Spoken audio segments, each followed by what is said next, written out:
Boa noite, irmãos. Boa noite. Saúdo a todos com a graça e a paz do nosso Senhor Jesus Cristo. Amém? Amém. Para mim é uma grande alegria estar hoje à noite falando que esse mês é o mês que a gente comemora a Reforma Protestante de 1517. E meu pai era muitas vezes convidado nessa ocasião para pregar em igrejas, para falar sobre esse movimento da reforma que houve. E é com bastante alegria que estou hoje aqui para trazer essa mensagem para os irmãos. E eu convido aos irmãos para abrirem as suas Bíblias e deixarem aberta no Salmo 96. Salmo de número 96. Gostaria que os irmãos abrissem as suas Bíblias e permanecessem com elas abertas. Fala sobre um tributo à glória e à majestade de Deus. Vamos ler de forma alternada essa passagem, todo o Salmo 96. Diz assim: cantai ao Senhor um cântico novo, cantai ao Senhor todas as terras. Cantai ao Senhor, bendizei o seu nome, proclamai a sua salvação, dia após dia. Anunciai entre as nações a sua glória, entre todos os povos as suas maravilhas. Porque grande é o Senhor e muito digno de ser louvado, temível mais que todos os deuses. Porque todos os deuses dos povos não passam de ídolos, o Senhor, porém, fez os céus. Glória e majestade estão diante dele, força e formosura no seu santuário. Tributai ao Senhor, ó família dos povos, tributai ao Senhor glória e força. Tributai ao Senhor a glória devida ao seu nome, trazei oferendas e entrai nos seus atos. Adorai o Senhor na beleza da sua santidade, tremei diante dele todas as terras. Dizei nas nações, reina o Senhor, ele firmou o mundo, para que não se abale, e julga os povos com a equidade. Alegrem-se os céus e a terra exulte, ruja o mar e a sua plenitude. Fogo e banco e tudo que nele há, regozijem-se todas as árvores dos bosques. Na presença do Senhor, porque vem julgar a terra, julgará o mundo com justiça e os povos consoante a sua fidelidade. Meus irmãos, vamos baixar nossas cabeças e orar. Santo Deus, Pai Celestial, neste momento, Senhor, pedimos a Tua bênção. Usa-nos, Senhor, para o louvor da Tua glória. Enche-nos com Teu Santo Espírito. Em nome de Jesus. Amém. Bom, como eu disse no início, nesse mês de julho estamos comemorando 502 anos da Reforma Protestante. 502 anos. Martinho Lutero tinha 34 anos quando afixou as 95 teses na Catedral de Wittenberg. É fácil de decorar quando a gente vai por datas, quem gosta de história. Veja bem, o ano de 1500 é um ano marcante para nós. 1500 foi descoberto o Brasil. Aí você bota 17 anos antes, 1483. 17 anos depois, 1517, Lutero afixa as 95 teses. Então fica mais fácil da gente aprender, não é, dessa forma. Então no dia 31 de outubro estaremos comemorando assim, né? E assim foi dado o primeiro passo para esse movimento reconhecido como a Reforma Protestante, que viria a ser o início de todas as igrejas evangélicas. Todas as nossas igrejas evangélicas têm uma origem assim. Por que lembrar então da Reforma Protestante? Qual a importância dela para os nossos dias? Vejam bem, a importância e o interesse pela reforma é de verificar a identidade, o significado, a relevância da mesma para os nossos dias, com o propósito de receber a inspiração da fé ali revelada. Então é voltar, a reforma é estar voltando para a palavra de Deus, para a Escritura, como pregou assim hoje pela manhã o nosso seminarista André, só a Escritura. Então voltar sempre para as Escrituras. As teses de Lutero representam um marco para a recuperação da sã doutrina. A doutrina estava se modificando, as tradições entrando no meio da igreja e as tradições tomando conta e se esquecendo da palavra de Deus. Era mais importante para a igreja medieval as tradições mais do que a palavra. Então, isso. E na realidade, Lutero não elaborou nada novo. Não é nenhuma doutrina nova. Ele simplesmente voltou e chamou a atenção para todos voltarmos para a Escritura. Tá certo? Então, isso marcou na Bíblia como conhecimento teológico e espiritual. Então, ela elucidou a mensagem consignada nas Escrituras, que estavam todas entulhadas naquela tradição medieval. Então, podemos resumir a reforma em algumas palavras. Veja bem, a autoridade das Escrituras. A reforma resgatou e restabeleceu a Escritura como fonte suprema e final quanto ao conhecimento de Deus. E é por isso que a gente sempre diz que as Escrituras, a Bíblia, é a nossa regra de fé e prática. Então, isso foi uma volta à Escritura. A justificação pela graça mediante a fé. A reforma resgatou o ensino bíblico. A salvação, o perdão, a aceitação diante de Deus e santificação é concedida gratuitamente por Deus e é para os que confiam em Jesus, pela fé. A centralidade de Cristo, tudo que vem desde o Velho Testamento e o que a gente tem no Novo Testamento, tudo é em função de Cristo. Ele veio, foi o Deus homem, se fez aqui na terra, o Verbo se encarnou, viveu entre nós. Então, a centralidade de Cristo, e Ele é o único mediador entre Deus e os homens, o único mediador, Jesus Cristo. E o sacerdócio de todos nós, sacerdócio de todos os crentes. A reforma ensina o sacerdócio universal, isso é, todos podem comparecer diante de Deus. O véu foi rasgado e nós temos acesso direto ao Pai. Então, essas doutrinas provocaram uma enorme transformação social na época. E essa transformação social, ela provocou a libertação pessoal diante de Deus. E os 5 pontos da reforma protestante, não é? Que foi então Calvino começou a explicar todos esses pontos em relação ao arminianismo, aos 5 pontos do arminianismo. Isso foi até já estudado aqui nas quinta-feiras, né, na doutrina, todas elas, mas só passando. A primeira foi sola fide, somente a fé. O pastor Wilson pregou domingo passado sobre essa parte, né? Então, a afirmação de que o homem é justificado do início ao fim, exclusivamente pela fé. Então, é uma questão de fé, sem qualquer acréscimo das obras. Não tem mérito humano. Então, não é se eu fizer alguma coisa boa, se eu fizer ações boas, porque eu vou ajudar tal e tal pessoa. Não é isso. Então, é somente pela fé.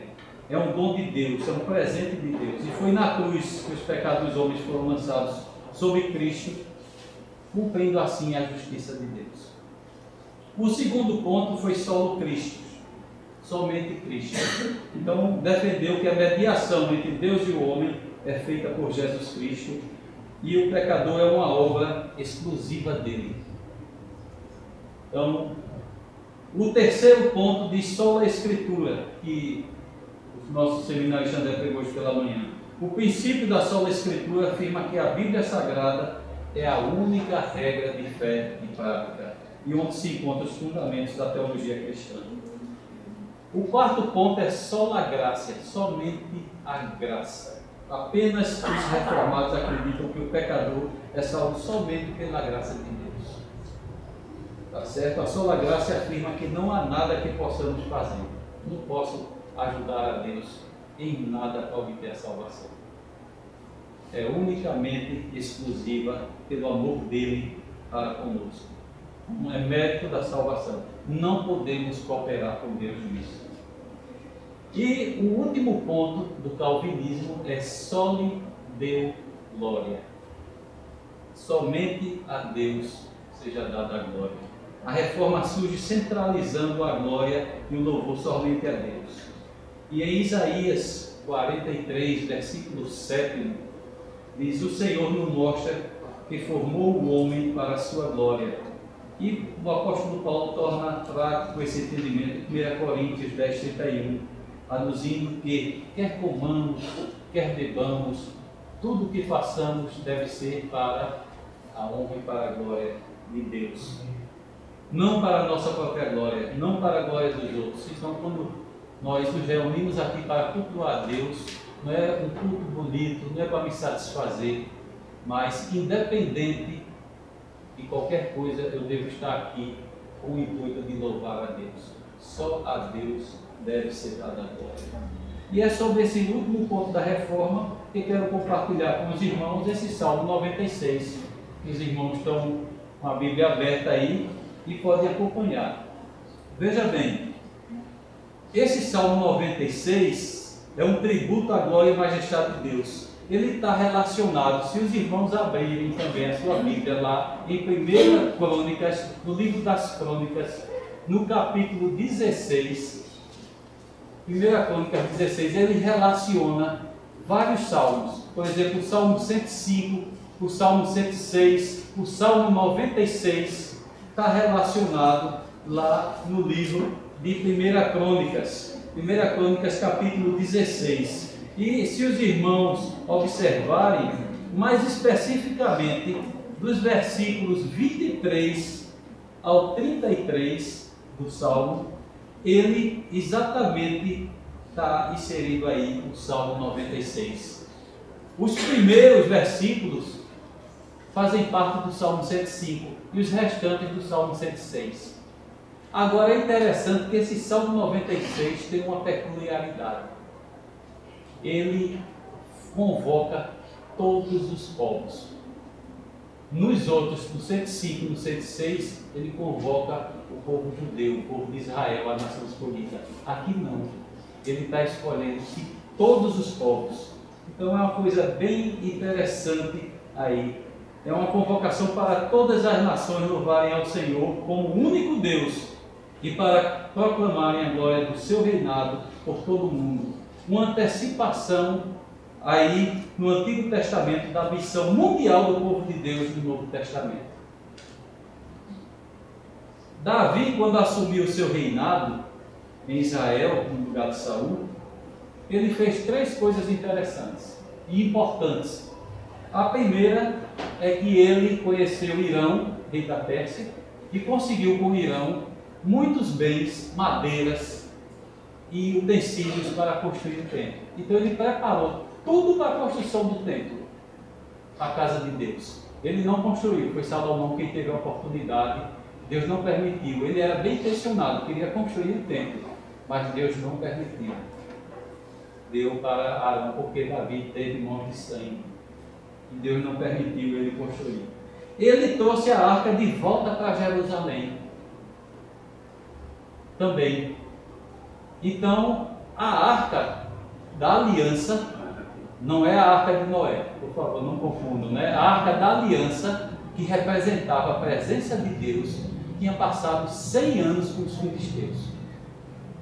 E agora Davi estava trazendo de volta. E aí ele estava comemorando isso, essa alegria, e organizou um serviço ao Senhor em Jerusalém para isso. Então ele convocou Asaf, seus irmãos, todos eles para começarem a fazer e coordenar toda a parte dos hinos, dos cânticos, das músicas ali que ia estar se preparando no templo. Lembre-se de uma coisa: Em 1 Crônicas 16, 7 diz: naquele dia foi que Davi encarregou pela primeira vez a Asaf e a seus irmãos de celebrarem com hinos ao Senhor. Ele nomeou homens como Asaf para conduzir essa adoração. E o Salmo 96, segundo o pastor Charles Spurgeon, diz que é um hino missionário, pois o seu apelo se dirige às nações e não exclusivamente a Israel. Esse evento é muito interessante, o de Davi. Davi, como era que estava o período naquela situação, quando ele escreveu esse salmo, para passar para Asaf e para os outros, ele escreveu esses salmos. Então, depois de 100 anos, a arca fora, Davi manda trazer a arca para Jerusalém. Aí sabe o que é que Davi não prestou atenção? Ele não viu e prestou atenção à Bíblia, a sola Escritura, somente a Escritura. Ele trouxe a arca da aliança num carro de boi novo, como os filisteus haviam levado. E a Bíblia diz expressamente que eles não podiam fazer isso. Quem deveria levar a arca da aliança eram os levitas, e com as madeiras nos seus ombros, e eles, tocando hinos a Deus, davam 10 passos, paravam, louvavam a Deus, depois davam mais 10 passos e iam seguindo. Havia um ritual, e Davi se esqueceu disso porque se afastou um pouco das Escrituras. E quis inovar, quis trazer uma coisa boa. Vamos trazer rápido a arca, a gente bota nos carros de boi novos e traz para cá. E aí o que aconteceu? Aconteceu que nesse intervalo de tempo, os bois tropeçaram, a arca ia caindo, e Uzá, que não era nem dos levitas, quis segurar a arca para ela não cair no chão, para não tombar no chão. Que situação! Por quê? Ele estava bem intencionado em segurar a arca, mas não podia. E sabe o que aconteceu? Morreu fulminado ali, dentro do mar. Porque não prestaram atenção à palavra de Deus. Que coisa séria, meus irmãos. Quando a gente se afasta da palavra de Deus e a gente não presta atenção como devem ser as coisas para que Deus se alegre e que Deus aceite, a gente erra. Então tem vários exemplos na Bíblia, não vou discorrê-los agora. Mas esse Salmo 96, ele está também escrito no modo imperativo. Cantai, anunciai, tributai, sempre no imperativo. O que é que isso implica? É uma ordenança, é uma ordem de Deus para nós. E ele pode ser dividido em 4 partes. Alguns autores, eu estava lendo e preparando a mensagem, os dividem em 2 partes, outros em 3, outros em 5. Então, aqui está dividido em 4 partes que vamos discorrer agora, meus irmãos. A primeira parte pode ser dividida num convite a toda a terra para cantar um cântico novo. Veja, acompanhe aí os versículos do 1º ao 3º. Os versículos, quando inicia os versículos, ele diz o seguinte: cantai ao Senhor um cântico novo, cantai ao Senhor todas as terras, cantai ao Senhor, bendizei o seu nome e proclamai a sua salvação dia após dia. Veja que ele repete 3 vezes cantai. E os judeus usavam esse artifício de ficar repetindo para a pessoa memorizar. Ele não tem a facilidade das escritas como a gente tem hoje. Hoje a gente nem usa mais papel, quase nada, né? Hoje é tudo via internet, no zap, no celular, essa parte toda. Naquela época não, e tinha muita dificuldade. Então eles memorizavam. Então uma forma de você memorizar é a repetição. Então ele começa aí com um tríplice cântico, um convite tríplice para cantar, né? Cantai ao Senhor, cantai ao Senhor, cantai ao Senhor. Veja bem, ao Senhor, somente a Deus. Não são aos senhores, aos deuses como os povos tinham, não. Ele chama todos os povos, mas para cantar e louvar um único Deus. Isso é importante ressaltar. Ele deseja que ofereçamos a Deus um culto renovado, um cântico novo, diz aí, um cântico novo, um culto renovado em sentimentos, expressões e liturgia. Deve ser algo grande e impactante, algo que esteja à altura da sua glória. Em Isaías 42:10, quando ele fala, cantai ao Senhor um cântico novo, ele, até as extremidades da terra, vós os que navegais pelo mar e tudo quanto nele há, vós terras do mar e seus moradores. Isaías está anunciando a vinda do servo do Senhor por sua mensagem para os gentios, para as nações não judias. O texto aí de Isaías também é citado